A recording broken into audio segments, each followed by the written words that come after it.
Hello everyone, this is the Southern Hellenic. I'm back with another video. Before I begin the video, I want to say, if you see me doing this anytime during the video, I got foot issues. I'm not going to tell you about them because I don't believe in I don't believe in giving you guys too much information.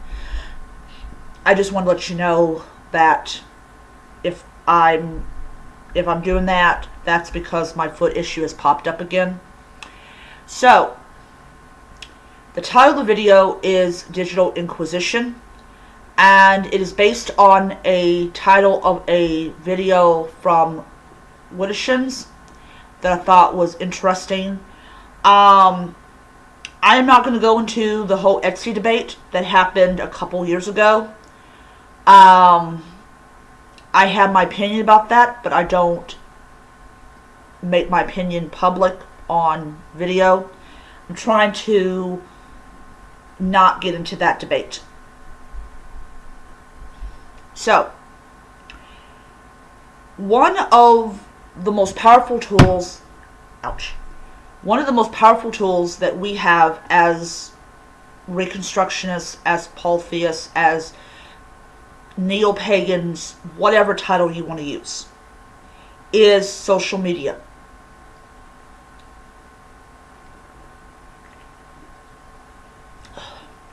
My throat's still hurting me. So, is social media. We go and we use social media for various different things. We use social media to connect with other worshipers, especially during the pandemic. We use social media to set up pages where people that are interested in these sorts of things can find us. We use social media to connect, to share milestones in our life, like because my birthday is in 13 days. Sorry, I'm not a fan of getting a year older. But we use social media for a lot of different things. And we have to share a space with our least favorite group of people. And we're talking about the Christians. Now, not all Christians are like this.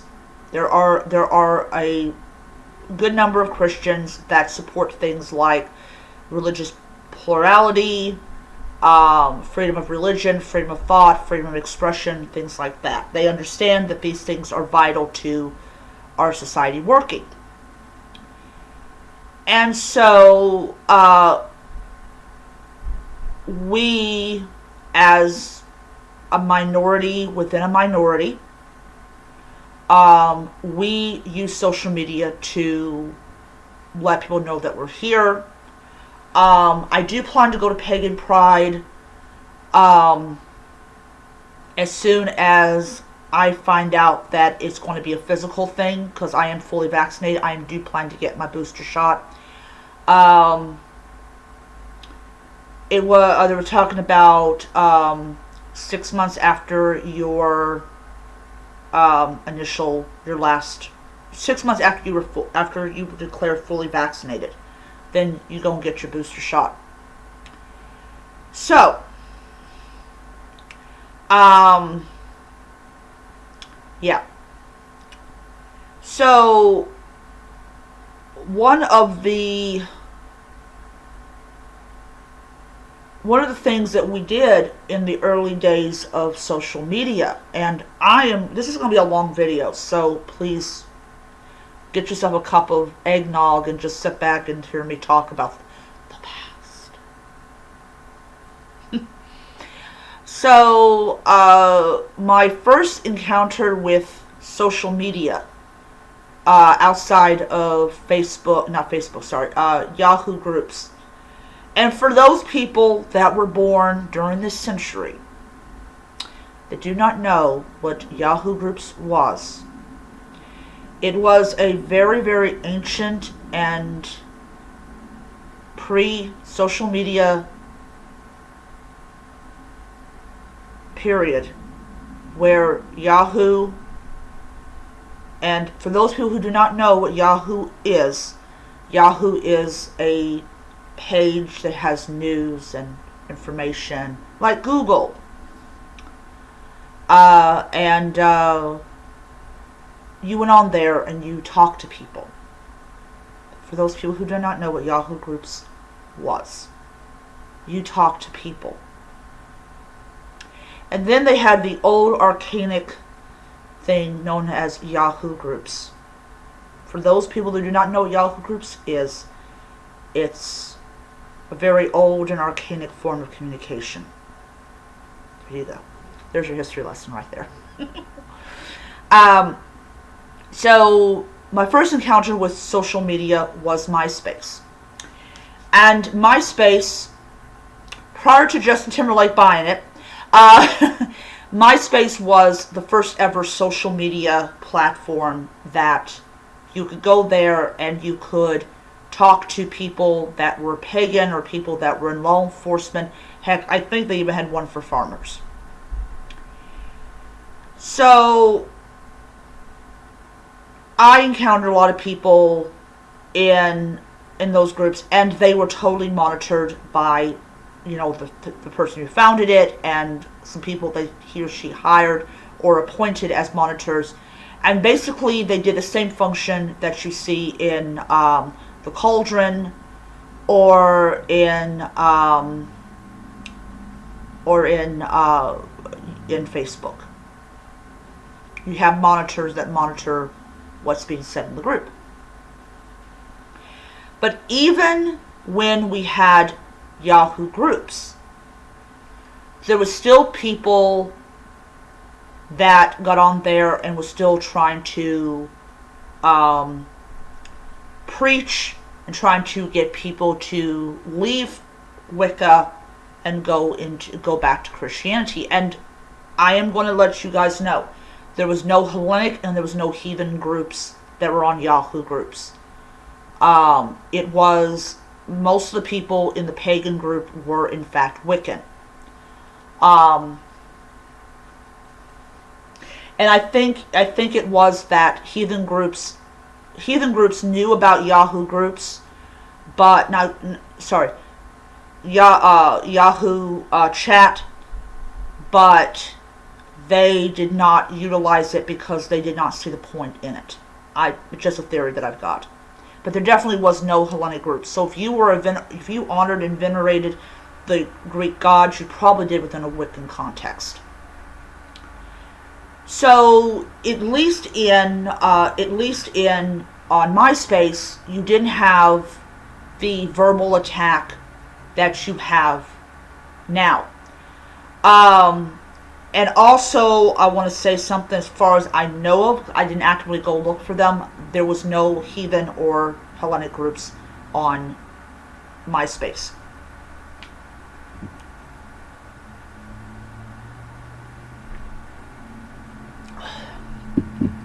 Also, on MySpace, you could not have a group taken down. They absolutely prohibited that. They were absolutely for free speech and freedom of religion and freedom of expression and all that. That's what MySpace was. MySpace was literally a place you went to express yourself. And so they were mega for First Amendment rights, which you do not see that anymore. You do not see that anymore. And that's why a lot of times I do miss the old MySpace with the pagan groups where you had that freedom to express yourself. And then you had Facebook. And Facebook at one time had religious groups. And when you started a group, you had a little option of religious group, and you would click it and you'd be listed as a religious group. Now you have religious organizations, which is not the same as religious groups. Religious groups were basically where people came together and they came together and they shared information and they basically plotted the downfall of paganism as a whole. So, I hate doing that. So when we talk about digital Inquisition, we talk about Christians actively going out into social media land and trying to get all of these Wiccans and pagan and neo-pagan and Reconstructionist groups taken down. They want the platform only for people like them. People that are pro-Trump, people that are anti-vax, people. However, unlike with MySpace where you couldn't do it, on Facebook, you really have to give Facebook a legitimate reason why a group needs to be taken down. Now, what ended up happening about 15 years ago, I think it was 15, might be a little more, was they stopped allowing religious groups to form.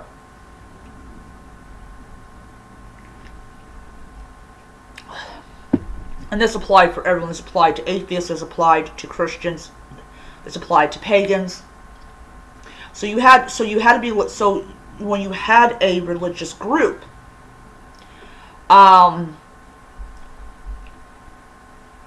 you wasn't listed as a religious group. It was listed as a religious organization.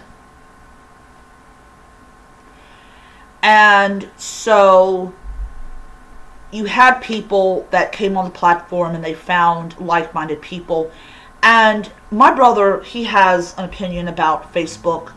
He thinks Facebook is a complete waste of time. If you are in a rural area, if you're in Hickland,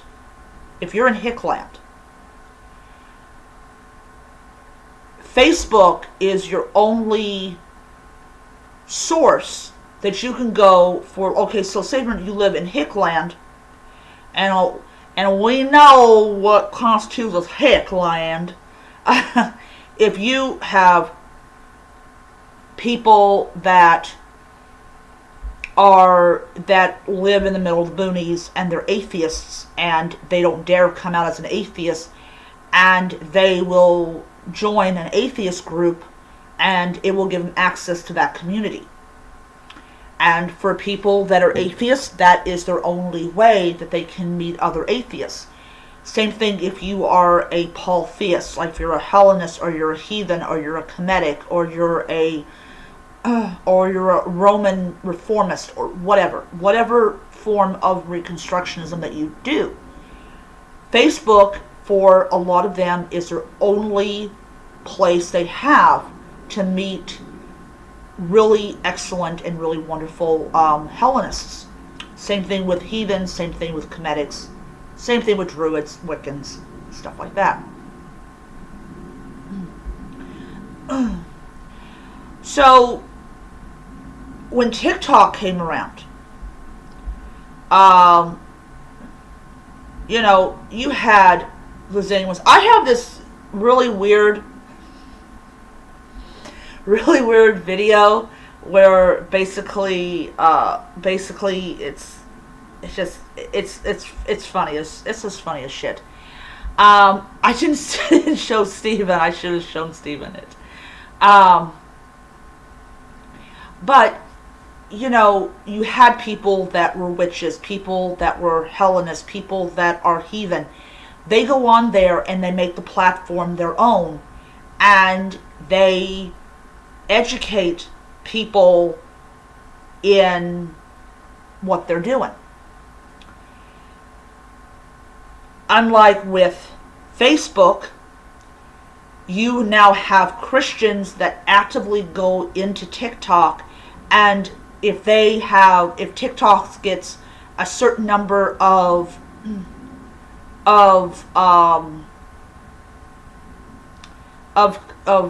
reports filed, they lose their account, and then the Hellenist or the heathen or whoever it is, they have to start all over again.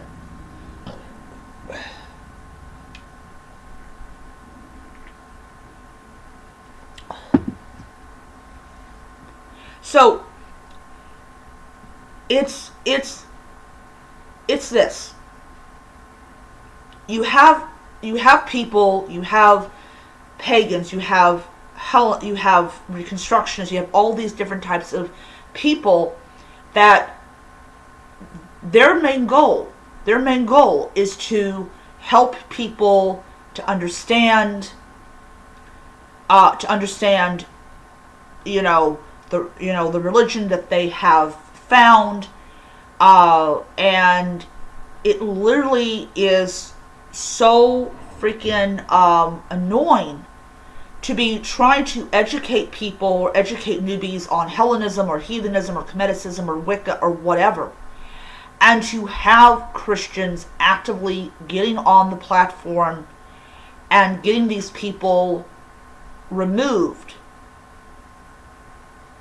I just don't seem to understand what is the point of doing that. What is the point of wasting all your time and energy and resources on trying to get a bunch of neo-pagan and Reconstructionists, or whatever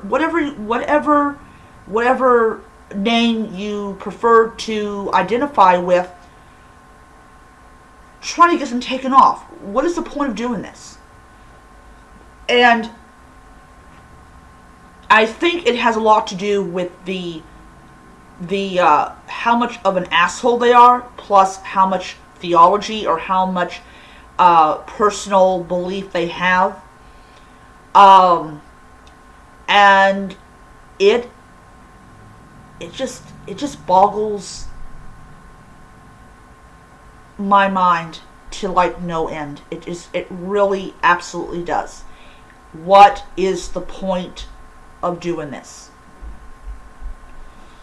And the answer is there is absolutely no point to it.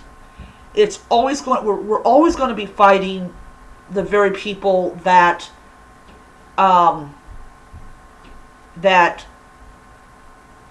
spent hundreds of years stamping out pre-Christian traditions.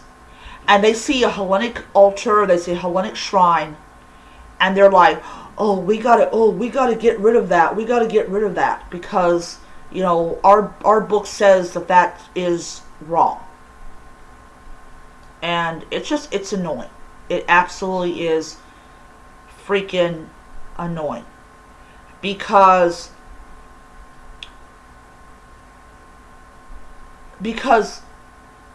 we live in a country that's supposed to have religious freedom.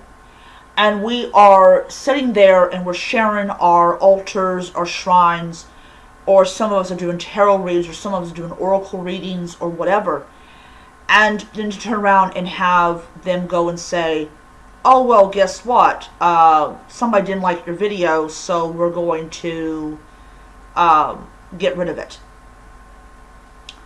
And it is so fucking so annoying to know that people cannot just leave you alone. And the reason behind this video, if anybody wants to know the reason behind this video, is another video disappeared. Not just... Now, I am going to say, I don't know if I re-uploaded the video and it's now gone forever. I don't know. But I do know it's not there anymore. So Monday morning, not super early Monday morning, but Monday morning. Or I may go ahead and do this Sunday night, early Monday morning, especially if I have to close the next day. Which I actually have to, because next week's schedule came out. I'm going to go ahead and I'm going to do the Hecate Deporium, and I will also do the Noramia. That will probably be Monday late, like super late Monday night and early Tuesday morning, because I can stay up until at least 3 or 4 o'clock in the morning and still get plenty of sleep and still make it to work, which is what I like about closing. But I will do that for you guys. The other ones, like the Agathos Daemon and a couple other ones, they are actually they are actually already uploaded, not uploaded, but downloaded onto my server, and then I can go ahead and re-upload them on their day. So look forward to that. Another thing that I want to say before I do leave you guys, as I said before, this is my last video for the day. I am going to do the libations to Dionysos next Saturday. I don't have to be at work until 4, so I can go ahead and do that and get that out. But yeah, so my deity candles has still not been shipped, but I got faith that they will. So yeah, so I hope that I covered everything that I wanted to cover in the video, and thankfully my foot decided to behave itself. So I will see you guys around until next time. May be happy, healthy, most importantly be safe, and hail to the gods. Bye.